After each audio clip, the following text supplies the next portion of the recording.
My husband secretly installed an app at midnight to access my bank details. He used this information to take $400,000 and went on a trip. When he returned, he mocked me, saying, "Thanks to your mobile, I really enjoyed spending your $400,000. I couldn't hold back my laughter because the bank data he accessed was fake. The buzzing of my phone had woken me up at 2:45 a.m. It wasn't the usual sound of a text or call. This was different, like a security alert. Half asleep, I almost ignored it, but something made me take a closer look. The notification was from an app I didn't even recognize. Secure Track. It read, "Alert, location data accessed. My name is Sena," and that message was the beginning of the end of my so-called normal life. I sat up slowly, careful not to disturb Paul. He was fast asleep beside me, his back turned, just like every night lately. The blue light from my phone lit up the room, making strange shapes dance on the walls as I tried to figure out what this mysterious app was. It wasn't on my home screen, but after digging through my settings, I found it. Secure Track, running silently in the background. How long had it been there? "What the hell?" I whispered, my hands shaking as I opened it. A map popped up, showing everywhere I'd been that my daily drive to the school where I teach, Sunday coffee with Kate, even the quick stop I'd made at the jewelry store to buy Paul's anniversary gift. The room suddenly felt too hot, too small. I got out of bed as quietly as I could and made my way down the hall to the kitchen. I passed Alyssa's room on the way. My 15-year-old daughter was fast asleep, completely unaware that her mom's life was unraveling under the harsh light of the kitchen. I went deeper into the app. It wasn't just tracking where I went, it had everything. My texts, my call history, even my internet searches. Every new discovery felt like a punch to the stomach. Who could have done this? Why? My hand shook as I reached for a glass of water. The house was silent except for the low hum of the refrigerator. The quiet made everything feel even stranger. Suddenly, my phone buzzed again. Another alert. Secure Track. Audio recording in progress. My heart froze. Audio recording? I scrambled through the app until I found a folder labeled Recordings. The newest file was from 3 days ago. I tapped it, and my own voice played through the speaker, soft and distant. "I don't know, Caitlin," I heard myself say during our coffee chat. "Paul's been acting different lately. Working late, always on his phone." My blood turned cold. I quickly stopped the recording, my stomach twisting in knots. Someone had been listening to my private conversations. Someone had been tracking everywhere I went. For an app like this to be installed, someone would have needed physical access to my phone. The sound of footsteps upstairs made me freeze. They were heading toward the bedrooms. A moment later, I realized it was just Paul, probably getting up to use the bathroom like he did most nights. But for the first time in 16 years of marriage, the sound of his footsteps made my skin crawl. I quickly shut the app and deleted the alerts, my instincts taking over. Don't react. Don't give yourself away. Gather proof. Make a plan. My students would never believe their calm, Shakespeare-quoting English teacher could think so strategically. When I got back in bed, I lay there wide awake, listening to Paul's steady breathing. My thoughts were spinning. The man I trusted for so long, the father of my child, my partner, was hiding something. But why would he need to track me like this? Or was this part of something even bigger? One thing was clear. I couldn't confront him. Not yet. Not until I figured out what I was dealing with. Tomorrow, I'd start digging. Tomorrow, I'd begin to untangle whatever secret was wrapped around my life. As I finally started to drift off, my phone buzzed again. Half asleep, I nearly ignored it. But then I saw it. A text from an unknown number. "Be careful what you look for, Sabrina. Some truths are better left buried." Morning came too soon, and I hadn't slept much. My mind was still spinning from everything I'd uncovered, but I forced myself to act normal, moving through the morning routine. The kitchen filled with the smell of coffee and toast as I packed Alyssa's lunch, doing my best to keep my hands steady. Paul came downstairs in his sharp blue suit, the one he always wore for big client meetings. He barely looked at me as he filled his travel mug with coffee. "Big meeting today?" I asked, keeping my voice casual while watching his face for any signs of guilt. "Yeah," he said, not meeting my eyes. "Probably won't be home for dinner." His focus stayed on the coffee, stirring it with robotic precision. "The Morrison account needs extra attention," he added. The Morrison account. The same excuse he'd used 4 times in the past 3 weeks. My chest tightened. I wanted to scream, to demand answers about the app and the track, but instead, I bit my tongue, nodded, and turned back to making Alyssa's sandwich. "Mom, have you seen my USB drive?" Alyssa called as she walked into the kitchen, her dark hair still damp from her shower. "The blue one with all my coding projects on it." "Check the living room," I said, grateful for the distraction. "You were working there last night." Alyssa stopped, her eyes flicking between Paul and she was always sharp. Too smart for her own good sometimes. Her gaze narrowed as she noticed the space between us, the way we avoided touching when Paul brushed past me to grab his briefcase. "Dad," she said suddenly, "you promised to help me with my computer science project this weekend. Remember? The one about digital privacy and security?" I froze, nearly dropping the knife in my hand. Paul's shoulders stiffened. "Sorry, sweetheart," he said, his voice strained. "Something came up at work. Maybe next weekend?" Alyssa's face fell, but there was something else in her expression. Suspicion. "Right, work again," she said softly. Paul leaned down, kissed her on the forehead, and headed for the door. "Love you both," he called out, but the words felt empty, like they were rehearsed. After he left, Alyssa turned to me. "Mom, what's going on?" "What do you mean?" I asked, busying myself with the breakfast dishes. "Dad's been acting weird, and you..." She hesitated. "You look like you haven't slept. Plus, you're washing that same plate for the 3rd time." I set the plate down, forcing a smile. "It's just work stress, honey. You know how it gets during finals season." "Mom," Alyssa said, crossing her arms, "I'm 15, not 4. I know something's wrong. I heard you up last night." Before I could come up with a reply, my phone buzzed. Another secure track alert. I snatched it up before Alyssa could see the screen, but not before catching the message. Audio recording saved. Kitchen, 6:30 a.m. I need to get to school early, I said quickly, grabbing my purse. Teacher's meeting. Will you be okay taking the bus? Alyssa's face shut down. Sure, whatever. The drive to school was a blur. Once I parked, I pulled out my phone and searched for Caitlin's number. She'd been my friend since college and worked in IT security. If anyone could help me figure this out, it was her. But just as I was about to call, another text came through from the same unknown number. Careful who you trust, Sabrina. Caitlin might not be the friend you think she is. My blood ran cold. How did they know I was about to call Caitlin? Unless... I glanced around the parking lot, suddenly feeling exposed. The spyware must have access to my phone's camera too. A knock on my window made me jump. It was just Eddie Ann from the English department, looking concerned. You okay, Sabrina? The meeting's about to start. Yeah, coming, I said, grabbing my bag. As I walked toward the building, my mind raced. I couldn't trust my phone. I couldn't trust my husband. Maybe I couldn't even trust Caitlin. And worst of all, I was starting to see cracks in my relationship with Alyssa, the one person I was trying so hard to protect from all of this. I walked into the school building, and my phone buzzed again. The message read, "Smart girl, your daughter. Maybe she should look into that computer science project more carefully." Lots of interesting things to learn about digital privacy these days. This wasn't just a warning anymore. It was a direct threat, and now they were pulling Alyssa into it. That was my breaking point. Tony Stark's office was tucked between a laundromat and an Italian takeout place. The private investigator looked as worn as his leather chair. He flipped through the screenshots I'd taken of the spyware app, Secure Track Pro. High-end software, he said, sliding his glasses off. You can't just grab this off the regular market. Can you trace it? I asked. He nodded slowly. Already did. It was purchased 5 weeks ago through a shell company. Here's where it gets interesting. He turned his computer screen toward. The buyer used your home address for billing. My stomach sank. Paul, that's not all, Tony continued, clicking through more files. The shell company's been busy. They've been making regular payments to a rental property in the Heights. Fancy place too. Pricey for one person, unless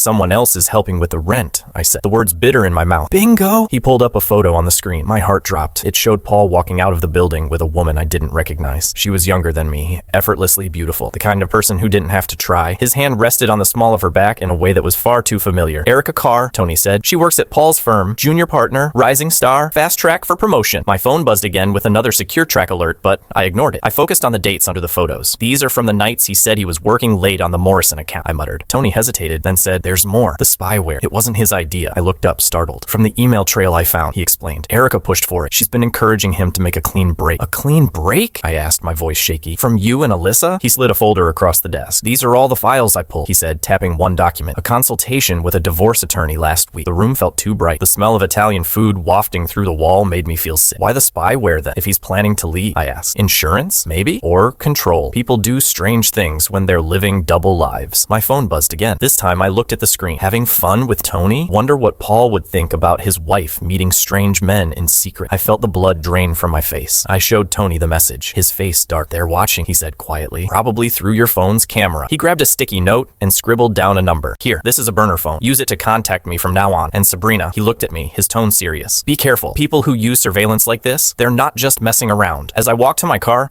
another text popped up. "Tick-tock, Sabrina. How long before Alyssa finds out her mother is sneaking around too?" I sat in the driver's seat, gripping the steering wheel so tightly my knuckles turned white. They were trying to mess with my head, to make me doubt myself, to make me feel guilty for uncovering their lies. My phone rang. It was Paul. "Hey," he said, his tone casual and smooth, like nothing was wrong. "Just checking if you can pick up Alyssa today. My meeting's running late." Meeting, right? I wondered if Erica was with him at that very moment, maybe running her fingers through his hair the way I used to. "Actually," I said, my voice steady, "I have a meeting too, with the Morrison account." The silence on his end was deafening. "Morrison account?" His voice cracked slightly. "Yeah," I said, starting my car. "Funny thing about that account, Paul. They closed their business 5 months ago." I didn't wait for his reply. "But hey, enjoy your meeting. Say hi to Erica for me." I hung up before he could respond. My heart pounded. Through the windshield, I caught a glimpse of my reflection. I looked pale, scared, but there was something else too. Something harder, something determined. My phone lit up with his number again. I declined the call and opened the Secure Track app. If they wanted to watch me, fine. Let them see what happens when push someone too far. I'd planned to go to Erica's apartment, but instead, I found myself in my classroom during lunch. I stared at a stack of unsigned permission slips for tomorrow's field trip, lost in thought. Alyssa appeared in the doorway. "You missed breakfast again," she said, dropping her backpack by my desk. "And Dad didn't come home last night." I forced a smile. He texted, "Late meeting." "Stop," Alyssa's voice cracked. "Just stop lying to me." The fluorescent lights buzzed overhead as we locked eyes. Her face, once soft and childlike, now carried sharper edges. Too knowing, too grown for her age. "I found something on Dad's laptop," she said, pulling out her phone. "Remember when he asked me to help organize his work files last weekend?" My stomach tightened. "Alyssa, there were emails," she interrupted. "A lot of them, to someone named Erica." She placed her phone on my desk, the screen facing up. "He's planning to leave us, isn't he?" Before I could answer, a student appeared at the door. "Mrs. Matthews," she said, "Principal Owen needs to see you. He says it's urgent." I found Paul waiting in the principal's office. sitting next to Mr. Owen. Paul wore his courtroom smile, the one he used when he was about to tear someone's reputation apart on the stand. Sabrina, Owen began, shifting uncomfortably. Serious allegations have been made. There's a claim about inappropriate contact with a private investigator during school hours and concerns about your emotional stability affecting your teaching. The trap was closing. Paul had gotten ahead of me, spinning the story to suit him. Of course he had. He was a lawyer. Manipulating narratives was his specialty. I'm worried about you, honey, Paul said, his voice dripping with fake concern. The paranoia, the accusations, the secret meetings. This isn't like you. Let me help you. Help? Like he'd helped by planting spyware on my phone? Like he'd helped by planning a divorce behind my back while pretending to be the perfect husband? Mr. Matthew has suggested you take a leave of absence, Owen added, to get things sorted out. My phone buzzed. Another secure track alert, probably recording every word of this conversation. They were building their case, trying to make me look paranoid, unfit to teach, unfit to parent. I have proof, I said quietly, my voice steady. Paul's smile faltered for just a moment. Proof of everything, I continued. The spyware you and Erica installed on my phone, the shell company, the apartment in Oakwood Heights. I turned to Owen. I also have recordings of every conversation from the past 5 weeks. Yes, including conversations with students and parents. I wonder how the school board would feel about that kind of privacy violation. Owen's face went pale. Privacy violation? He stammered. I'll email you the evidence, I said, standing up, but right now, I need to speak to my daughter. She found your emails, Paul, the ones to Erica about leaving us. Paul's confident mask cracked. Alyssa found them? I said sharply. So, while you're here trying to ruin my career to cover your tracks, our daughter is sitting in my classroom trying to figure out why her father is abandoning her. I walked out, leaving them stunned and scrambling for words. In the hallway, my phone buzzed again. This time, it wasn't secure track. It was a text from Tony. Got something big. Erica is not who she claims to be. Meet ASAP. Back in my classroom, Alyssa was still there, her laptop open, lines of code scrolling across the screen. What are you doing? I asked, my voice shaking. Fighting back, she said, not looking up. Did you know most spyware has backdoors that can be hacked? Dad really should have done better research before buying it. I watched her fingers fly across the keyboard, her face focused and determined. In that moment, she looked so much like me. Not the scared, gaslit version I'd been lately, but the strong, fearless version I used to. The version I needed to find again. Mom, Alyssa said, finally looking up. I found something else in the app's code. Her voice was low. Something bad. Really bad. I don't think this is just about Dad's affair anymore. My phone buzzed. This time, it wasn't from the unknown number. It was from Erica herself. We need to talk. Your husband isn't the only one being blackmailed. Meet me tonight. Alyssa's face was lit by the blue glow of her laptop as we sat in Tony Stark's dimly lit office. It's not just spyware, she explained, her fingers flying across the keyboard. It's part of something bigger. Look at these network connections. Tony leaned closer, squinting at the code. These IP addresses, they're routing through law firms across the state. Dodd's firm isn't the only one involved. I said, Erica's message about blackmail flashed through my mind. How many? Alyssa? 17 so far, she said. They're all using the same spyware, all tied to one central server. Her fingers kept moving as she added, and get this, they're all handling high-profile divorce cases. Tony let out a low whistle. Surveillance footage, private conversations, location data. That's a gold mine for divorce settlements. My phone buzzed again. Another message from Erica. They're watching. Don't trust Paul. Meet me at Millvale Riverfront Park in 45 minutes. It's a trap, Tony said, reading the message over my shoulder. Probably, I replied, grabbing my coat. But she's scared, I added. You didn't hear her voice in the recordings Alyssa found. Alyssa turned her laptop toward. Look at this email thread. Erica tried to back out 4 weeks ago. The next day, someone sent her this. The attachment showed Erica leaving a building I recognized immediately. A women's shelter where I volunteered. She was helping a young woman inside, both of them glancing nervously over their shoulders. Her sister, Tony said quietly. She's been hiding from an abusive ex for 5 months. Erica's been helping her stay off the grid. My stomach churned as the pieces fell into place. They're using her sister to control her, I said. Mom, Alyssa said, her voice trembling. There's something else. Remember that college fund Dad started for me last month? My chest tightened. What about it? The money, it's not mine. It's being funneled through shell companies. The same ones paying for the spyware. She hesitated, her voice heavy with disbelief. Dad's helping them launder money. The room spun as the weight of it all crashed down on me. Paul wasn't just having an affair or spying on me. He was part of something far darker. Something that could ruin not just our marriage, but his career, his freedom, and everything we had built. My phone buzzed again. This time, it was a video. It showed Alyssa walking home from school yesterday. Beneath it was a single line. Back off, or she's next. They're bluffing, Tony started, but I was already on my feet, heading for the door. Mom, stop, Alyssa called after me. We need a plan. I have one, I said, turning back to see my daughter's worried face. She looked so much older than her 15 years. I'm ending this tonight. Not alone you're not, Alyssa shot back, grabbing her laptop. I can hack their network, shut down the spyware remotely, give you a window. Absolutely not, I said firmly. It's too dangerous. More dangerous than you meeting Erica alone? She challenged, her chin raised defiantly. They're already threatening me. At least let me fight back. Tony cleared his throat. The kid's got a point. You need backup. I've got a friend in the FBI cybercrime division. One call. No, I shook my head, thinking about Erica's sister and all the others being blackmailed. Not yet. If we scare them off too soon, people could get hurt. We need to know exactly what we're dealing with first. My phone buzzed again. This time, it was a photo of Paul entering a building I didn't recognize, followed by a message. TikTok. Your husband's about to make a deal